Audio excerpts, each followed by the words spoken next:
Okay, so we're talking today about the Hebrew calendar. We're going to focus mainly on the Rabbinical calendar versus the Biblical calendar. And I think the reason we'll focus mainly on the Rabbinical calendar is because I think that most people already have an idea of the biblical calendar, because that was one of the first things they probably studied in Karaites. However, I'll play it very much by ear. If people want to go more into the biblical calendar, we can go more into the biblical calendar. We can go over the sources for Aviv. We can go over the sources for why we celebrate a month according to more or less actual observation. I say more or less because it's always not ever 100% clear. So I'll just let the group pretty much play it by ear. So give me feedback. Also if it's getting too long, if it's getting too technical, if you need a break, if someone wants to sing or dance, whatever you guys want to do, just let me know, and we'll play it, real informally and very much by ear. Okay. Also, I want to try to make it very interactive, so it's not just going to be hopefully, as I try to do on the internet, but there people can kind of hide behind the screens. Here no one can hide. So if there are questions or there are comments, I like to try to make it interactive, because that way it's obviously less boring. Also, since I was a teacher, I'm used to kind of making things interactive, almost like a classroom setting. I taught school in Israel, I taught school in America before I moved to Israel, etc., etc. So with all that being said, we're going to start.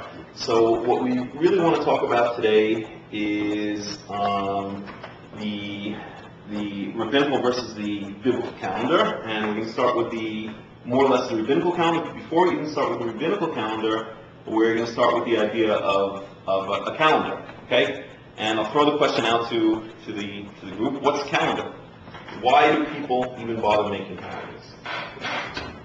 Anybody? Calendar is a measurement of time. Okay, right. It's a measurement of time. I'm going to write some of this stuff down. It's definitely a measurement of time.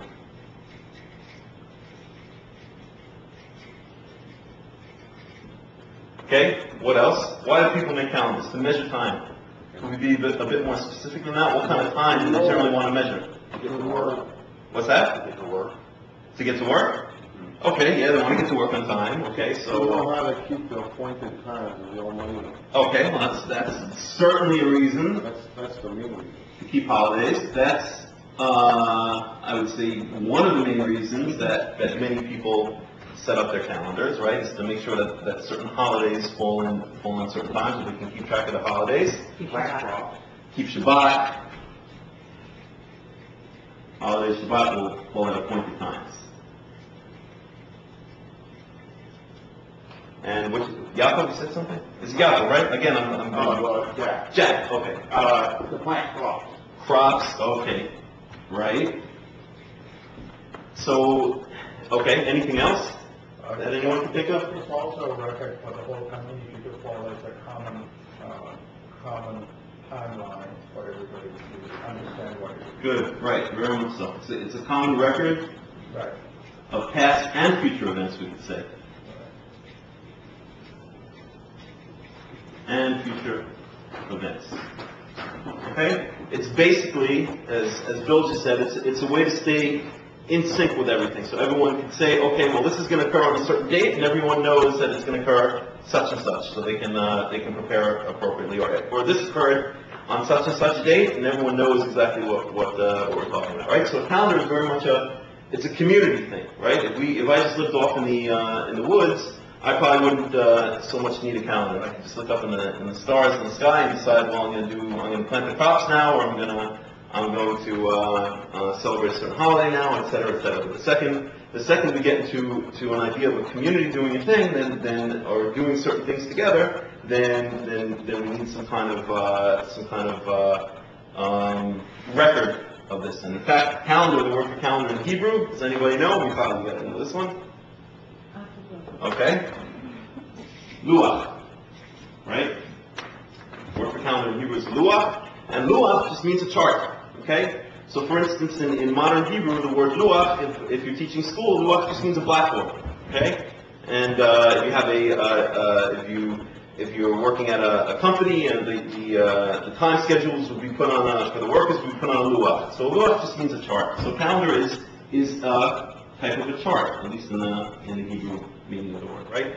It's something we write down to keep track of time. Okay. Now here's another question. Okay, what does a calendar generally want to attempt to synchronize itself to? The season. Okay, right, seasons, definitely. And movements of the sun, the moon. There we go.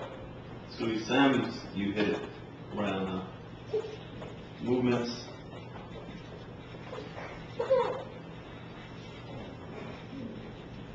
Of heavenly bodies. Okay? Generally, okay, if you look at various societies, you'll see that their calendars were meant or were created to synchronize more or less the movements of the heavenly bodies in one way or another, and mostly we're talking about the moon, we're talking about the sun, sometimes we're talking about Venus in certain cultures, sometimes we're talking about stars in certain cultures, but generally the calendar is a way to artificially synchronize to the natural movements of the heavenly bodies, okay? And that's why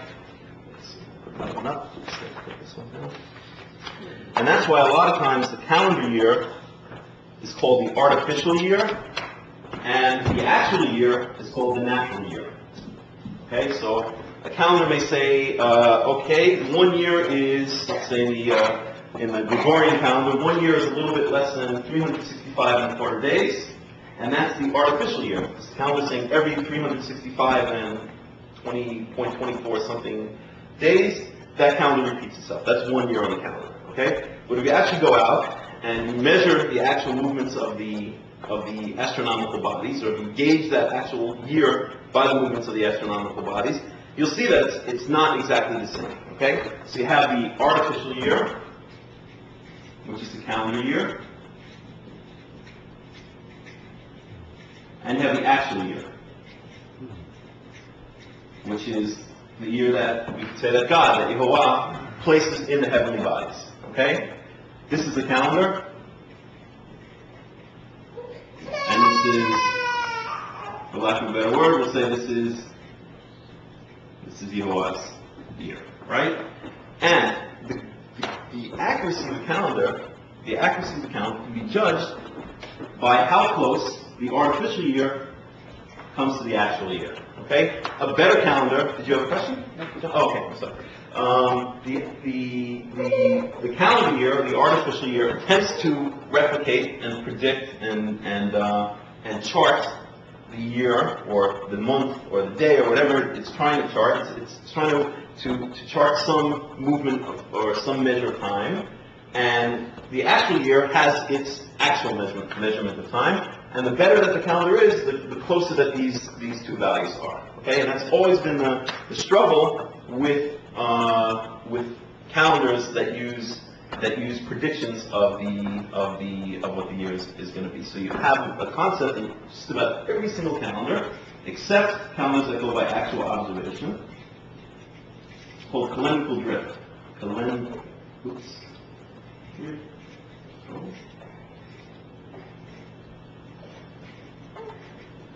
Drift.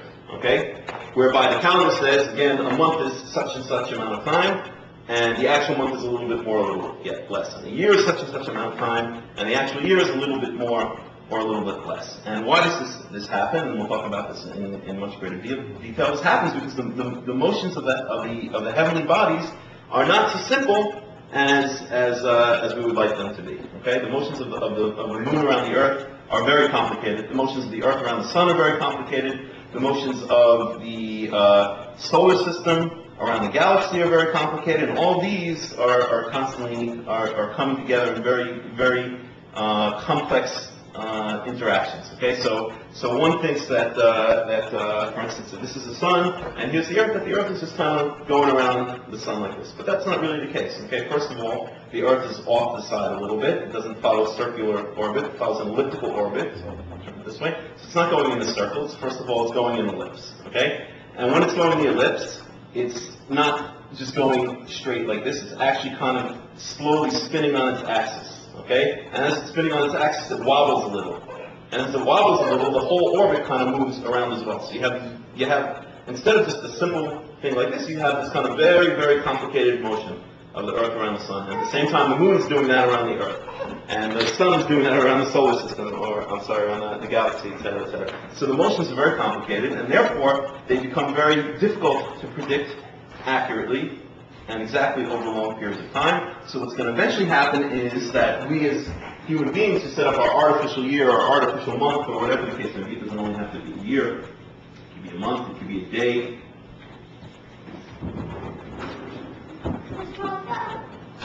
We're going to get a certain drift away from the actual. It's all right. It's not a library here, so you can talk.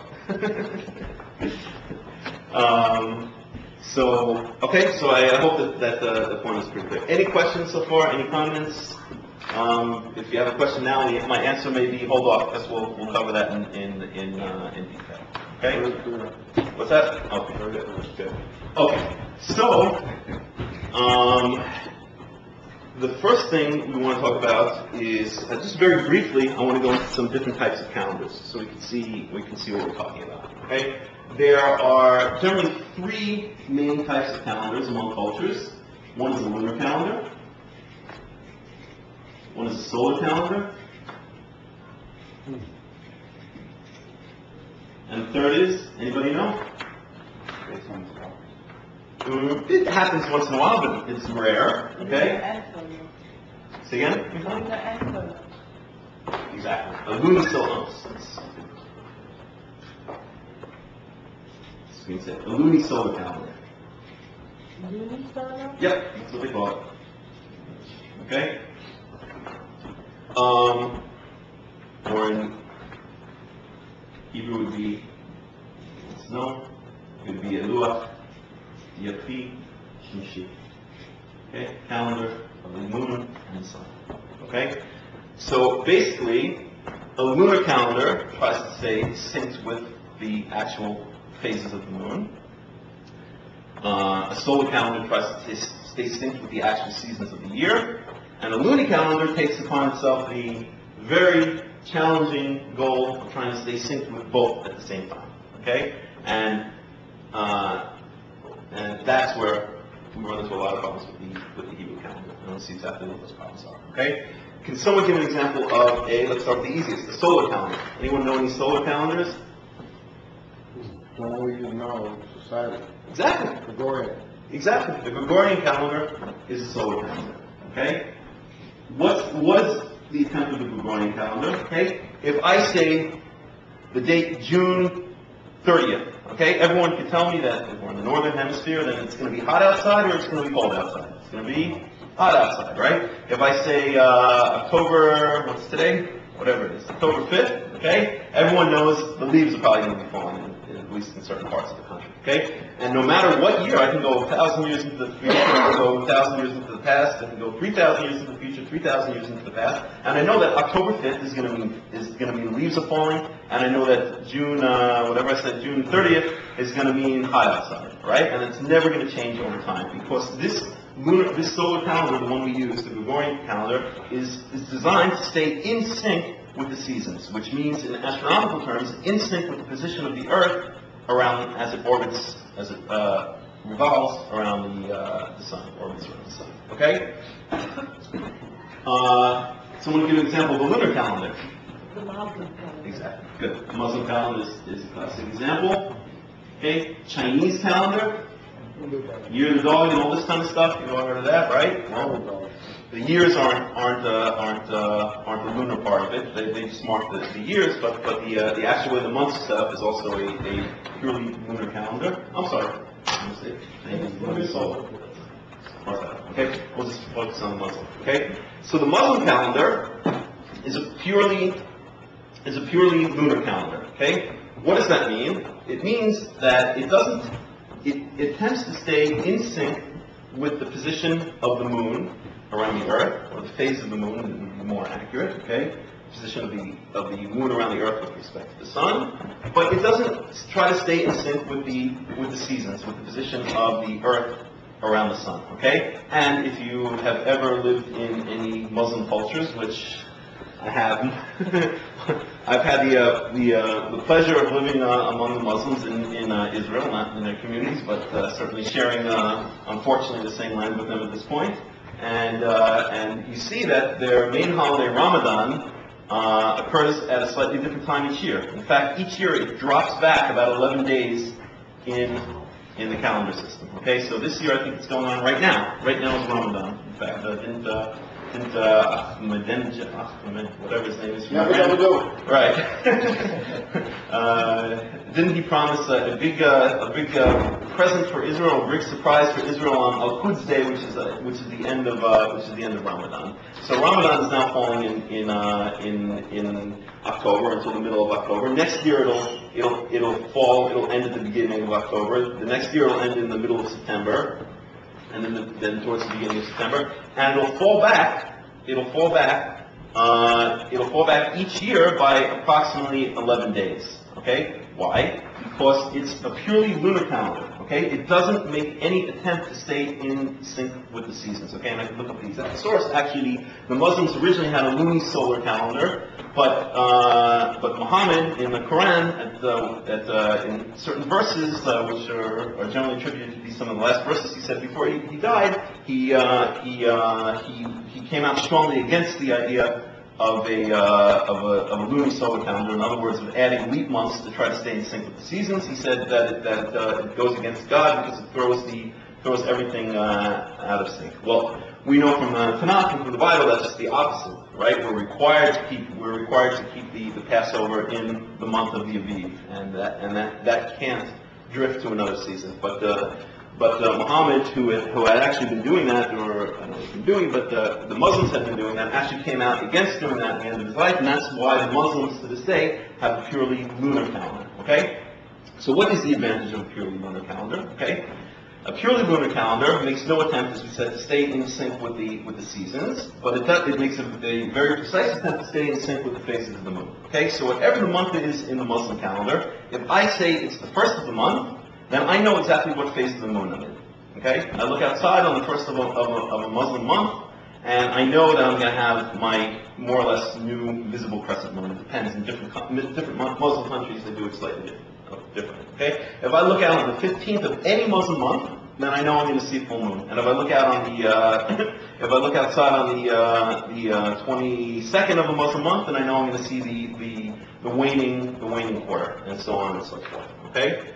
Likewise, or just the opposite with the Gregorian calendar. Okay, as we said, if we say the date June 30th, we know it's going to be hot. We say the date December 15th, we know it's going to be cold, right? But if I tell you the date December 15th, and I ask you what's the phase of the moon, can you tell me the phase of the moon? No clue.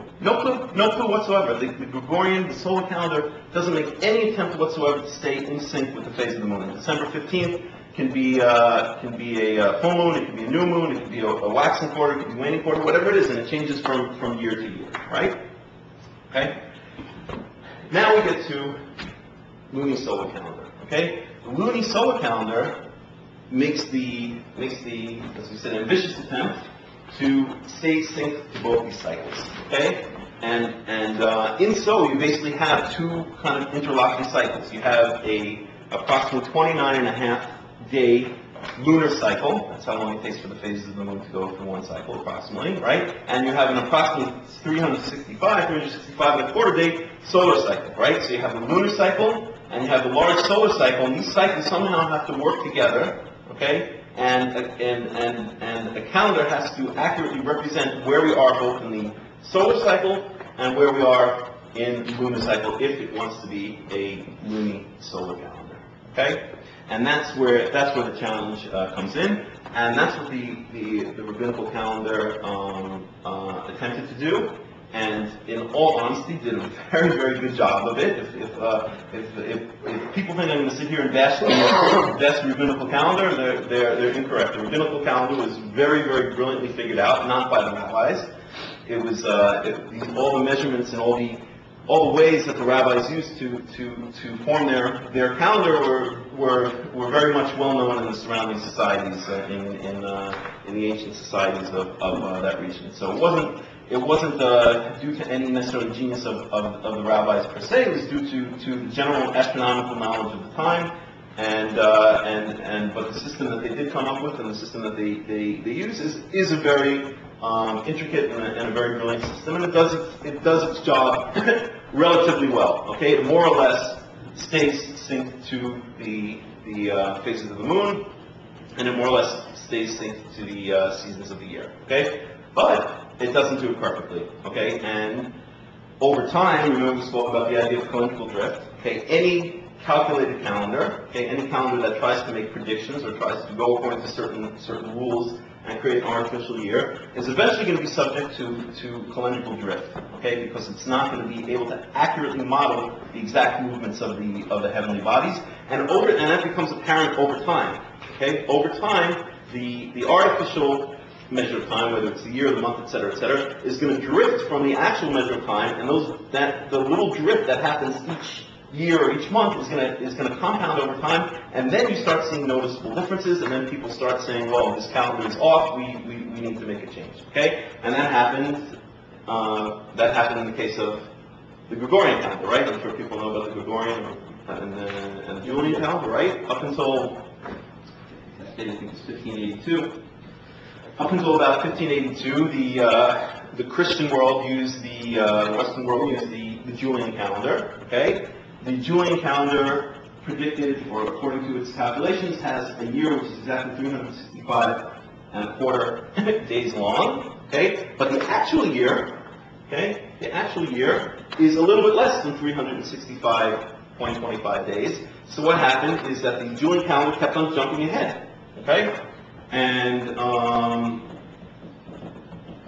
on a second.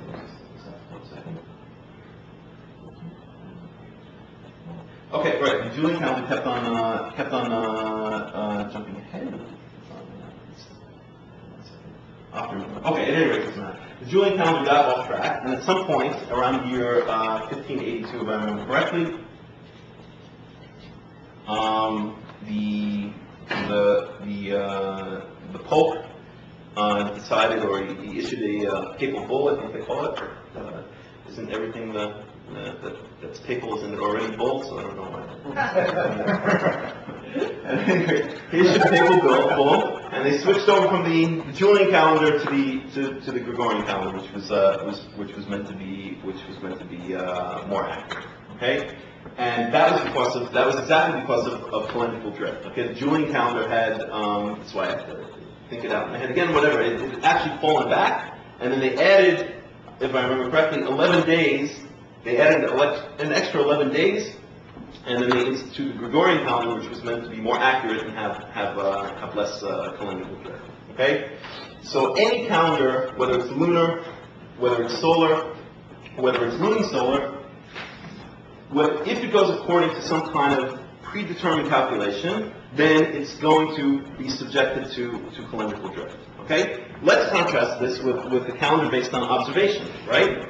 Calendar based on observation, like the biblical calendar, right? The calendar that we use as Karaites, has no calendrical drift whatsoever, right? Why? Because we're not saying that we don't even have a concept really of an artificial year in a calendar that goes by observation, right? In the Karaite calendar, we don't say, okay, the year is 365 and a quarter days, and every 365 and a quarter days is now the new year, or every 365 days is now the new year, and then every fourth year we have a leap year, and it's 366 days, so we can try to stay synchronized. It doesn't even work that way at all. There's no predictions as to the cycles of the heavenly bodies at all. Instead of saying what the heavenly bodies, trying to predict what the heavenly bodies are going to be, we do just the opposite. We look up into the sky and we read we read off the information given out by the heavenly bodies, right? So it's the exact opposite of a calendar of prediction. It's the exact opposite of, say, the Gregorian calendar, okay?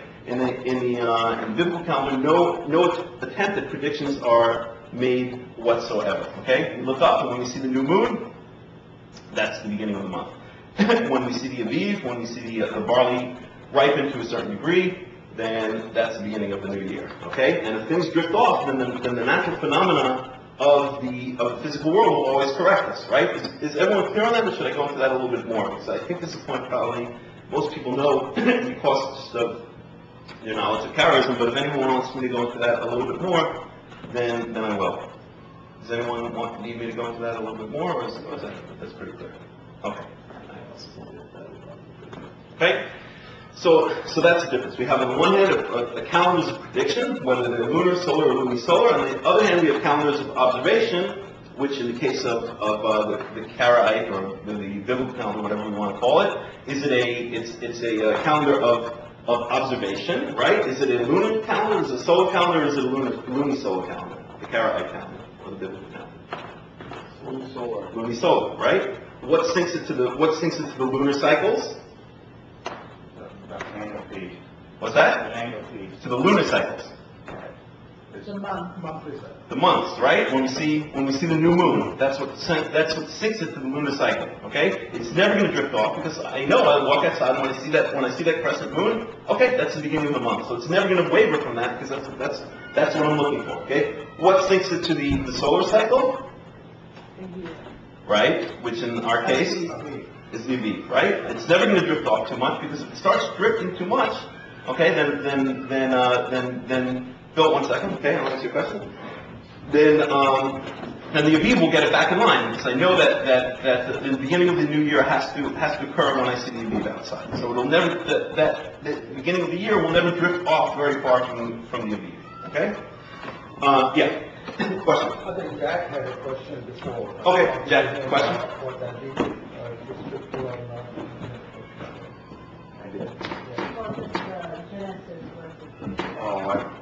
I just have the whole question.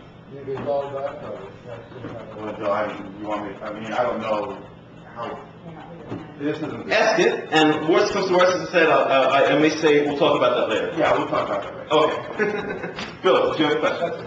Okay, that was it.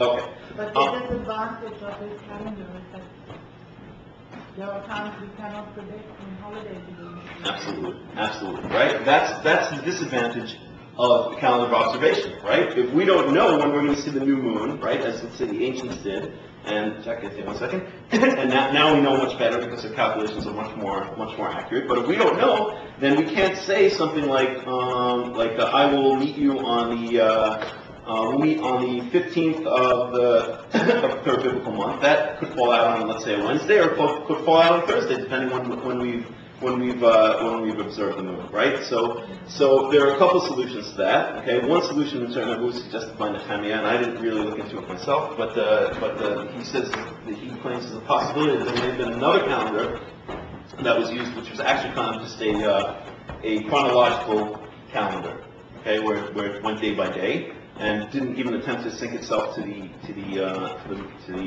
cycles at all.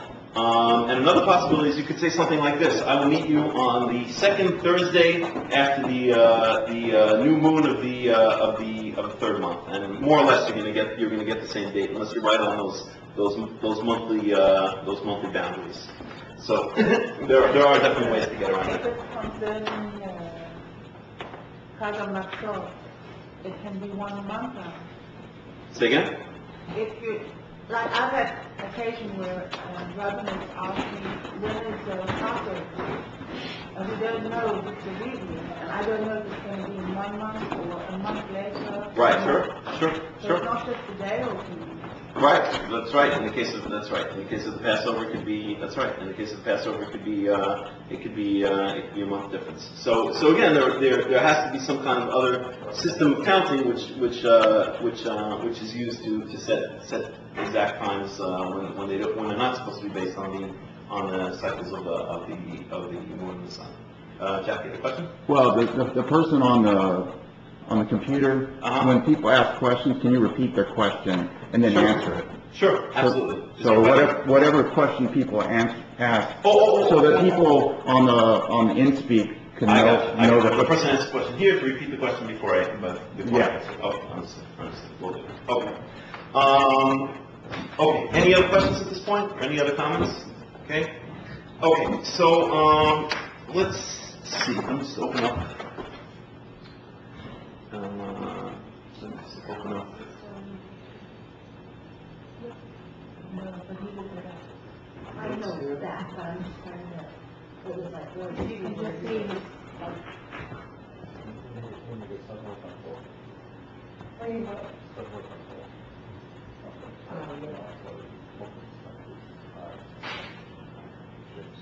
follow, that's it, programs that follows the enough. It's not easy to just do control,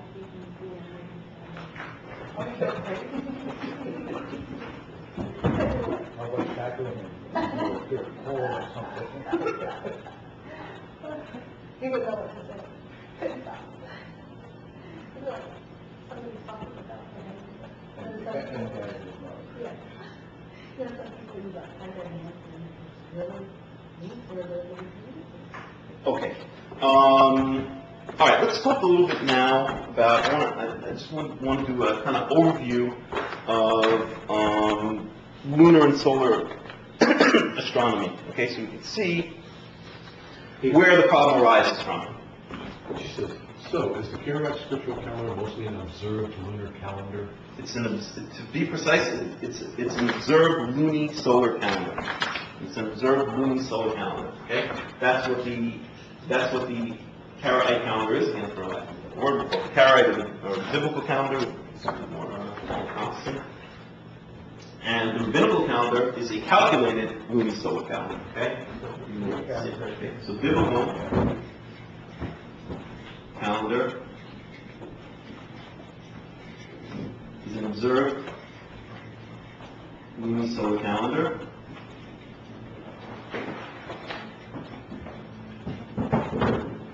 And the rabbinical calendar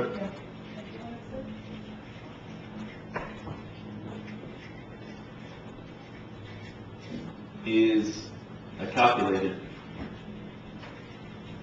luni-solar calendar. Okay? Alright, so what we're going to talk about right now, do you guys want to take a break maybe for 5 minutes and come back, or should we go? Again, I just want to, be very much in tune with the group, what everybody wants. Should we go on? Okay? Alright, after this section later on, I think we'll maybe take a break for 5 or 10 minutes. Okay, so what we want to talk about is a little bit about lunar and solar astronomy. Okay, and the reason we want to talk about this is because we want to understand what the problem is. Okay, what's the problem? Why can't you just come along and predict and very easily make an observed luni-solar calendar? I'm sorry, a calculated luni-solar calendar. Why couldn't the rabbis or the Babylonians or the Chinese, okay, come along and say, we have no problem. We've got this all calculated out, and our calendar is accurate and stays accurate over long periods of time. Yes, sorry, Sam. The orbit, direct orbits in a split planet circle, so it changes all the time. Say again? The Earth orbits in an eclipse, not a circle, so the orbit changes all the time. Exactly. Okay, in an ellipse, right? That's the first thing we're going to talk about. Okay, we're going to talk about, let's bring it up here, 1 second.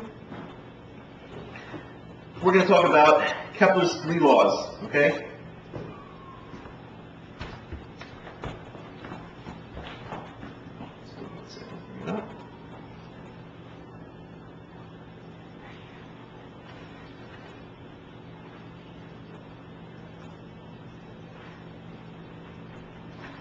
Okay, so the famous astronomer Johannes Kepler, who lived more or less in the end of the 16th century, beginning of the 17th century CE, came up with with 3 famous laws,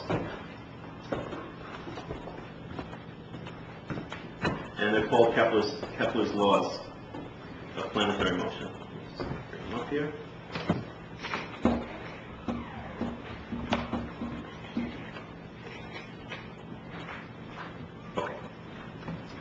So the first of the three laws is Kepler's three laws.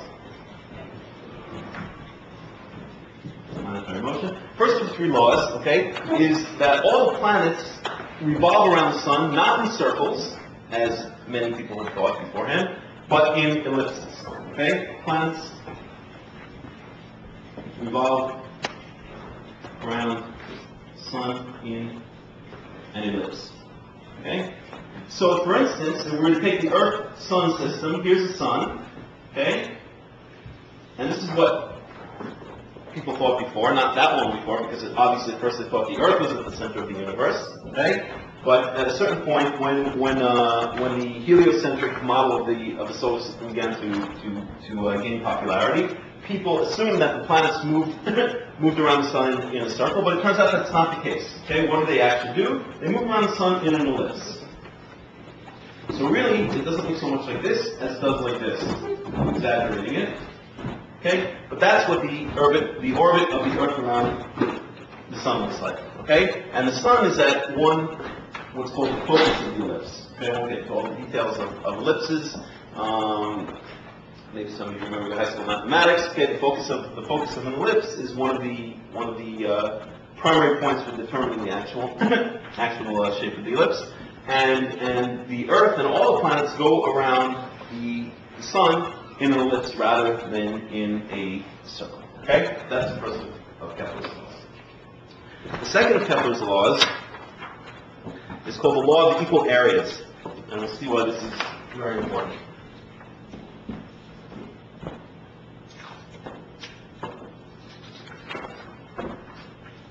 Okay, the law of equal areas says something like this. Here I have my sun, here I have my Earth going around in an ellipse. Okay? And the second of Kepler's law says that the Earth will sweep out equal areas in equal times. Okay? What does that mean? Okay? If I were to consider the Earth starting here, let's say the Earth is going in this direction, looking from above, down the North Pole, okay? And the Earth ends up in this position, okay? In that time, it sweeps out a certain area. This area right here, okay? We'll call that A1. Okay? If I take any other two positions, and I make the area that's swept out between those two positions the same as A1, and I'll call it A2, okay? Then the time for the planet, for the Earth in this case, to sweep out that area would be exactly the same time as from here to here. And I'll explain what I mean because I know how people enjoy their high school mathematics, so it'll probably take 2 or 3 times to go through to explain exactly what I mean. Okay? If you see here, okay, this whole region that I shaded in makes a certain area, right? Everyone remembers what area is, I'm sure, right? A certain region that it takes, okay? And let's say, I don't know what it is, let's say it's, I'm just making it up, let's say it's 5 square centimeters. Okay? This region over here may also be 5 square centimeters, or we'll assume for the sake of argument that's also 5 square centimeters. How is it possible that this region, which has a certain shape, is 5 square centimeters, and this region, which has a certain shape, is 5 square centimeters?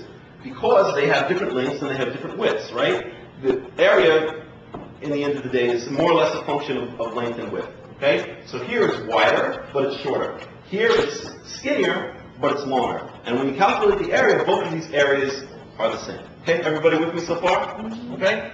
Now, Kepler's second law, the law of equal areas, says that a planet now moving around the sun is actually gonna sweep out, meaning it's gonna create this A1 region in the same time as it will create this A2 region. Okay? What does that mean? Okay, if the planet goes from here to here, and let's say, again, it's all just numbers I'm throwing out, let's say 1 second, so we can make an actual count. It goes like this. In 1 second, it goes from here to here. Okay? Then from here to here, it's also going to go in 1 second. It's going to go, okay? What's the difference? From here to here, it's going much farther around in its orbit than it is from here to here. So the distance between where the Earth is and the focus of the orbit. Exactly. It's going to be a function of the distance between the position of the planet and the sun, or the focus of the ellipse. Okay. If we're closer, okay, if we're closer to perigee means the closest position between a planet and the sun, then it's going to sweep out faster. It's going to go through that area faster. And if it's farther away, okay, if it's at apogee or it's close to apogee, then it's going to sweep out more slowly. Okay, what does that mean? Okay, the bottom line of all this means that what we get is not just a regular circular motion where the Earth is going around like this. What we get is we get speed up near the perigee and we get slow down near the apogee. So it's really going to be looking more like this. It's going to go and slow down, and then slow down, and slow down. Almost like a comet, right? If anyone's watched programs about comets, you always see the comet kind of come in, whip around the sun, right, and then whip back out. Why? Because the sun is actually also the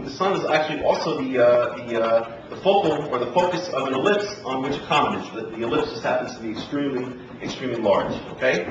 Is that because of the gravitational force?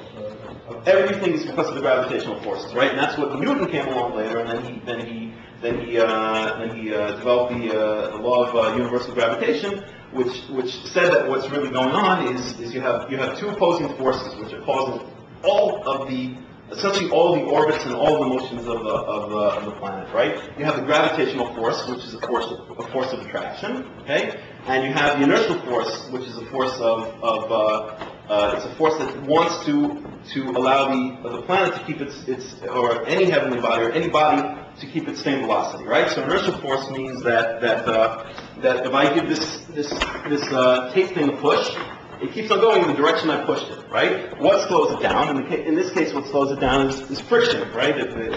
If you may remember your high school or college physics, right? So you have in this case, you have two opposing forces: the inertial force and the force of friction, which slows it down. Okay? If there were no friction on this floor were made out of ice, and I gave this piece of tape a push, what would happen to it? It would go on for a long time, right? And if this were out in space and I gave this thing a push, and there was no significant gravitational forces in the area, then it would just go on forever. I could give it a single push, and eventually it would reach out to Pluto or wherever the case would be, right? So that's exactly what's going on in the case of orbits. Okay, if I have the sun here and if a planet here, let's say the Earth here, okay, the Earth wants to move in this direction, okay, and the gravitational force of the sun pulls it in this direction, okay, and what happens is a combination of these two forces, okay, actually makes it go in this direction. Well, now it's changed position. Now the planet wants to move out in this direction, but the gravitation pulls it in this direction. So it actually compromises and goes like this. And it keeps on doing this, and what happens is it ends up making an orbit around the heavenly body. And this is all due to those two opposing forces of gravitational attraction, which pulls it in, and inertia, which just wants to make it continue in a straight line. Okay? And if we had time, we could go into all this mathematics. It's very fascinating on the mathematical level, but yeah, that'll be another. That'll be the detail, in the more detail. Okay. At any rate, so the point is Kepler's second law. Second law. Okay, we get fast sweeps around the perigee, and we get slow sweeps around the apogee. Okay. Question: how does that complicate our calculation of, let's say, the solar or the lunar calendar? Any ideas? Yeah. Why is this relevant to what we're talking about? Calendars. How does this complicate our calculation of the calendar? We can't predict it in the future. Okay. Well, actually, it turns out we can predict these motions pretty accurately. But there's got to be adjustments that have to be made. Right. There are always adjustments that have to be made. Okay. Any other ideas? It's kind of takes a little bit of thought. It also has to do with the rotation of the Earth that is doing this, the polarity and its own motion in the direction going around that creates another complicated calculation. We'll talk about it in a second. You're talking about probably the precession of the axis, and we'll talk about that. Okay. But there's a much more straightforward and simple reason, and I'll try to explain it. Oh, good, it's not picture. And the reason is this. Let's say I have the earth here. I'm sorry, let's say the sun here. And I have the earth over here. Okay? And I have the moon over here. Okay? We are now, the way I've drawn it here, we are now in what phase of the moon would this be? This is the sun. Or the conjunction. The astronomical conjunction, right? Not a full moon, it would be actually a new moon, right? We look towards the sun, we don't see a thing, right? We don't see the moon at all, okay? A full moon would be over in this position. We look out towards here, and we see the moon backlit by the light of the sun, okay? By the way, if the moon is over here, and the sun is over here, why don't we always get in place? Shouldn't this be the case? That the moon is blocking off the light from the sun, and we should always get an eclipse. But we don't, right? We don't get a solar eclipse every month. We get a solar eclipse only once in a while, right? And the reason is that and again, this is just goes to show how complicated the motions are. If this is the Earth, the moon doesn't, and this is the sun, right? Let's say that window is the sun, and this is the Earth. The moon isn't moving like this around the Earth. The moon is actually has a slight inclination. It moves like this, okay? So when we have the new moon, when we're in conjunction, and we look out to the sun, we're looking out in that direction, but the moon is up here. We don't see it anyway because the moon is so close to the sun that the light of the sun blocks everything out, and it's lit from the back anyway, so we couldn't see it. But once in a while what happens is that the moon, as we see, since it's going up and down, sometimes it will pass the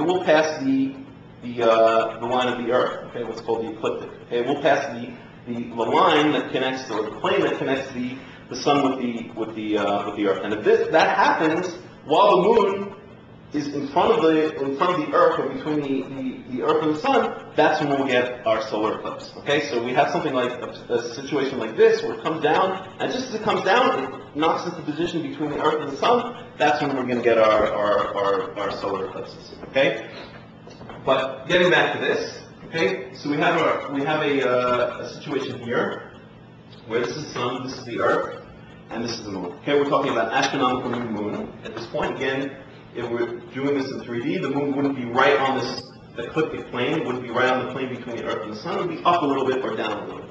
Okay. At any rate, what happens? A month passes. Okay, the moon goes around the Earth once. Okay, a single month passes. But in that time, what happens to the Earth? The Earth isn't standing still, right? The Earth is also moving in that time. So now the Earth is over here. Okay? So the moon has gone around one time, and now it's back over here in the same position. Okay? Is this an astronomical new moon? Are we back in astronomical new moon? Anybody? 1 month, yeah. 1 month has occurred, But the angle is over. exactly. We're off on the angle, right? You can see it. If we look towards here, okay, that's the direction of the sun, but the moon isn't between the Earth and the sun anymore. The moon is a little bit off here, right? So what happens is the Earth actually has to go a little bit farther. I'll exaggerate this so we don't run into problems over here. The Earth has to go a little bit farther to give time for the moon to catch up. And now, all the way over here, the moon is going to be caught up to the sun, okay? This, by the way, is called the synodic period of the moon, okay? Which means the time from when I look outside the sky, and I can see it but calculated, okay, where if I could look out in the sky and see the moon, I would see it right in line with the sun. So the next time when I look outside to the moon, I see it right in line with the sun. That's called the synodic period of the moon, meaning synodic comes from the Greek root sin, which means the same, and nodic, which means node. A node means a phase, right? A phase or a point of the moon's phases. So synodic period means a time where from one phase to the same phase of the next month. Okay, or in other words, from one new moon to the next new moon, or one full moon to the next full moon, or one quarter moon to the next quarter moon, etc., etc. Okay. So what complicates this? Okay, we see once again, that the Earth has to do a little bit more motion for the Moon to catch up. Okay, but we said also before that we have the second of Kepler's laws, which is that the Earth is not really going around in a uniform speed here, right? It's slowing down here and it's speeding up here. It's slowing down here and it's speeding up here. Okay?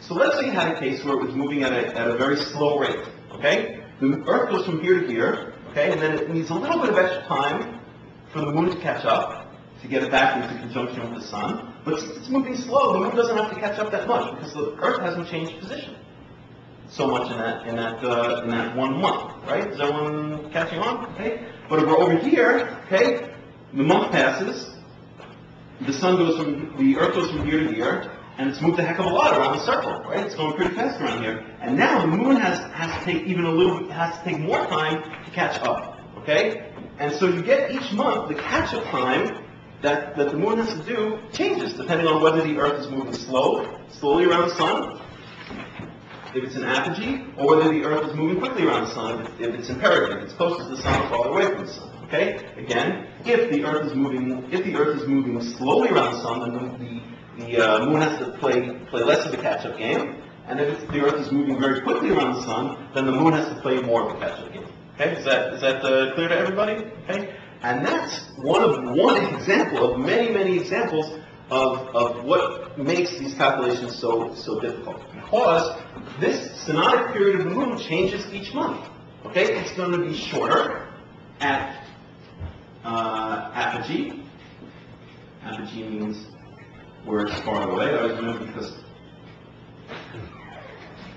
it's reversed. Farther is. I always remember that perigee is closer. And apogee is farther, but it's reversed from perigee is a P and apogee is an A. So always remember it's the opposite of the regular order. Okay? And when it's closer, at perigee, it's moving faster. Here it's slower. Here it's faster. Okay? So here you have more catch-up.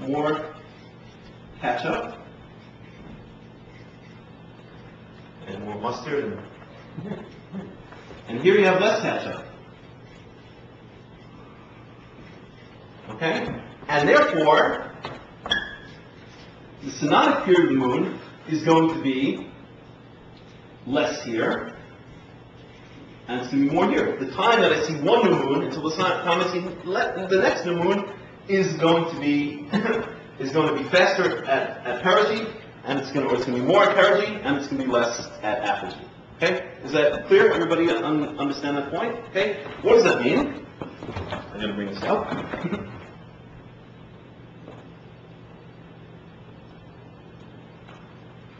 Just get all the numbers up here so we can talk actual numbers. The synodic month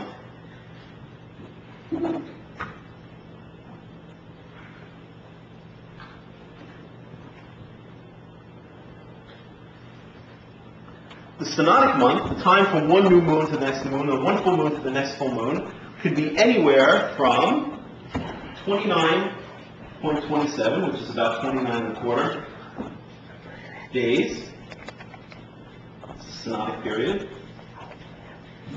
up until 29.83, which is greater than 29.75 days. Okay, that's the synodic period. Okay, one new moon to the next moon can be as short as 29.27 days, or it can be long as 29.83 days. Okay, and it has an average, which is called the average synodic period. Synodic period, or sometimes it's called the average lunation.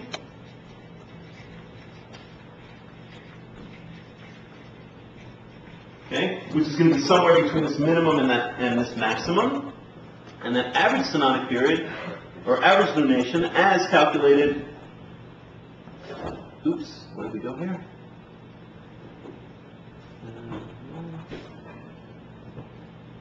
Where my nice numbers go?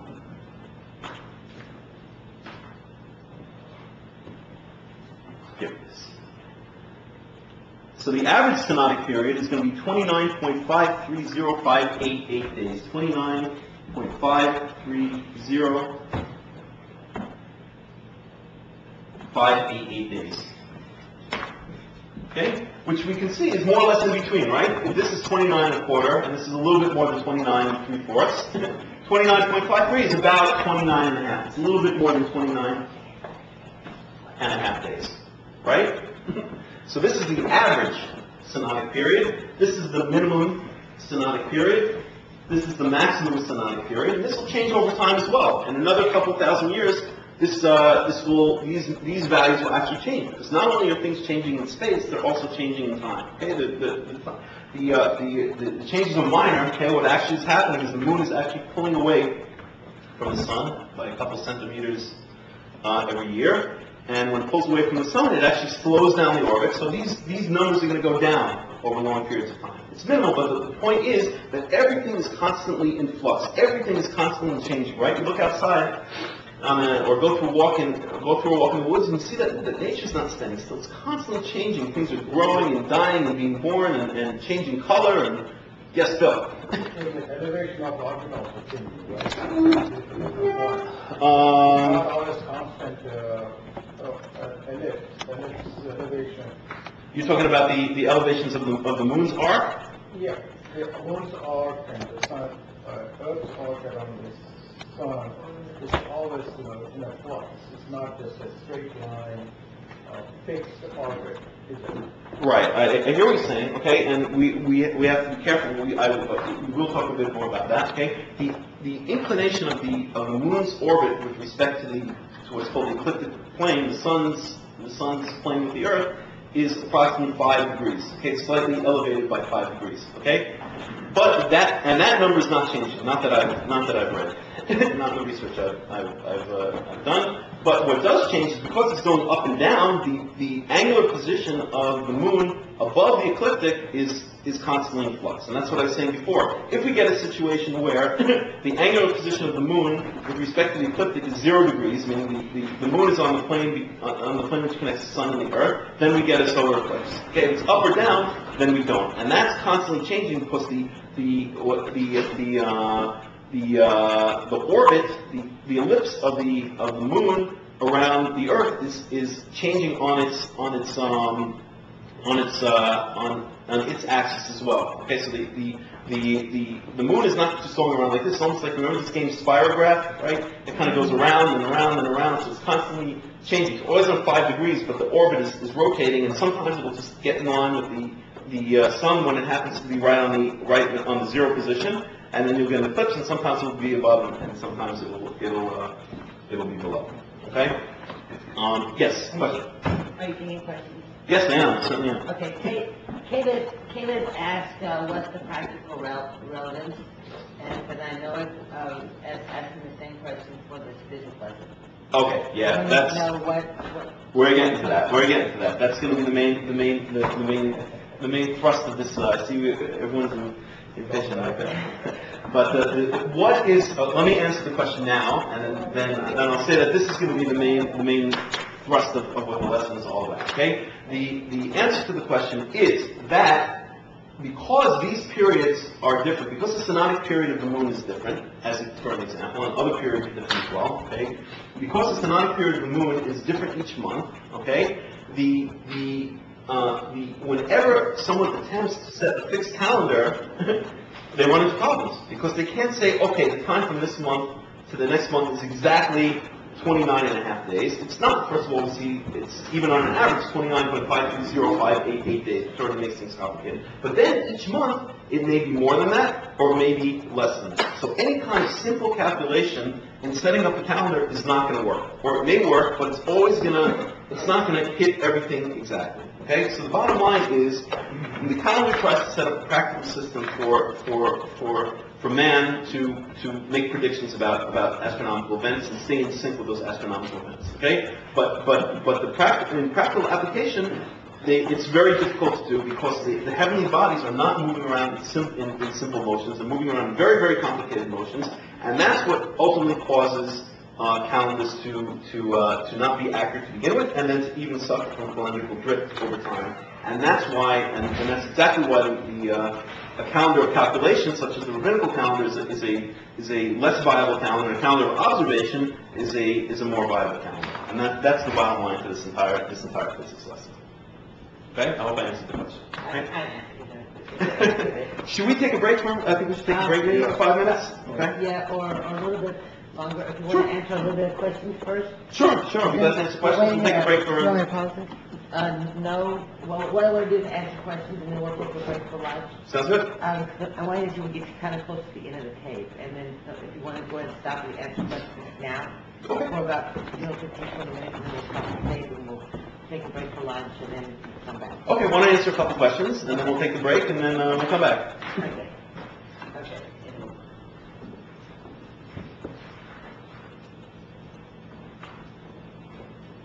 Okay, so Caleb is asking, so our Creator Yehovah wants us to depend on Him and be obedient to His time. To His time. Right. Well, I suppose in a simple in a simple answer, yes, right? Because we have what we're supposed to keep are the Moadim. The word Moed, which is usually translated as the point of time. Okay, we'll go into Hebrew a little bit. It's usually translated as the appointed time, but that's a very poor translation. Okay, a Moed really means a meeting time, a time of meeting. Okay, even in modern Hebrew it's used this way. Okay, like if I miss a meeting, they could say Nikva Moed Chadash. Okay, we'll make a new meeting time. Okay, we'll set a new meeting time. Moed. Okay, it means a meeting or a meeting time. Okay. So the idea is that on these moedim, on these what's usually translated poorly as appointed times, the idea is that we meet with Yehovah. We're meeting with God, right? God comes to greet us, and we come to greet Him, and we kind of celebrate together. Okay? Therefore, in order for any two people to meet, or any group to meet, you need a time and a place, right? The place is Jerusalem. The time is the time of the moedim. Okay? And so therefore it's very important that we be accurate on these times, because if we show up and God's not there, or God shows up and we're not there, we miss the meeting, right? So then you get into the whole idea of okay, well, how, what is the accurate conception of the accurate definition of the Moed? When should it exactly be kept? And the ancient biblical calendar basically was counted based on observation. Because that created the most accuracy. Because you look out and say, hey, it's a new moon. It's time for me to it's a new moon of the 7th month. It's time for me to go meet Yehovah and celebrate Yom HaTruah with him. Okay. Or hey, the Aviv's out. This is the month of the Aviv. It's time for me to this month to bring the Omer offering and eat unleavened bread for 7 days. Okay. So reading the heavenly bodies has always traditionally been a way to set meeting times, right? And that's alluded to explicitly in Genesis. I don't think it's there first, but we can look at it later in Genesis chapter. I think it's in Genesis chapter 1, right? Where it says that the big light, the sun, and the small light, the moon, were put in the skies for Chodeshim and Moedim, for months and for appointed meeting times, etc., etc. Right? So the Tanakh already implies that we're using these heavenly bodies to read these times off when we're supposed to meet with Yehovah, right? So that's a basic idea of the biblical calendar. That's a basic idea of the Karaite calendar, which is essentially tries to be the biblical calendar, which is to use the heavenly bodies to read the skies and read the stars to set the moedim, so we know exactly when these meeting times are with Yehovah. That's the basic bottom line. The rabbinical calendar. For various reasons, and I'm not criticizing the reasons they went off that. I criticize the reasons they stay off that to this day and age. There's no reason that it should be now, but it's understandable why, given the situation back then, that they had switched over to a calendar of calculation. But once you switch over to a calendar of calculation, you're no longer reading the events from the sky, right? You're basically God's signs in the sky. You're not reading them anymore. You're trying to predict them, and once humanity tries to predict the signs in the sky, you run into a lot of problems, and hence the physics lesson, because I want to show exactly how difficult the motions really are and how difficult it is to really predict these points of time as we go ahead and try to do it. And that's really the answer to the question. Okay? So we'll take a break for any other questions? She just had one more question. Yeah. Okay, I just read it instead. She says, so why are the Karaite Jews not in Jerusalem now? it depends which Karaite Jews you're talking about. Why am I personally not in Jerusalem? I don't know. I have personal reasons that I will be going back to Jerusalem hopefully next summer, maybe a little bit later. But I'm not in Jerusalem right now because I need to make money because I want to set up a Karaite community back in Jerusalem. And unfortunately, Israel suffers from dire poverty among most of its population. Michal and myself. Teleporting hasn't been perfected. Caleb, and go right off the mic, and then Caleb can come to the mic and ask. Sure, sure.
I think it's a comment, so it's not a question.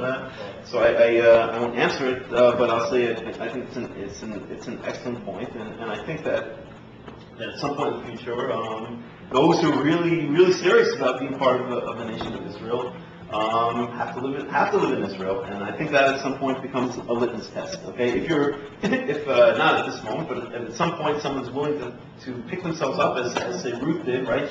She went back to Israel with Naomi, and she was willing to pick herself up and leave her community and leave her family and leave her gods, etc., and prove her dedication to this way of life and to the God of Israel, Yehovah. Then that kind of becomes a litmus test. But I don't think.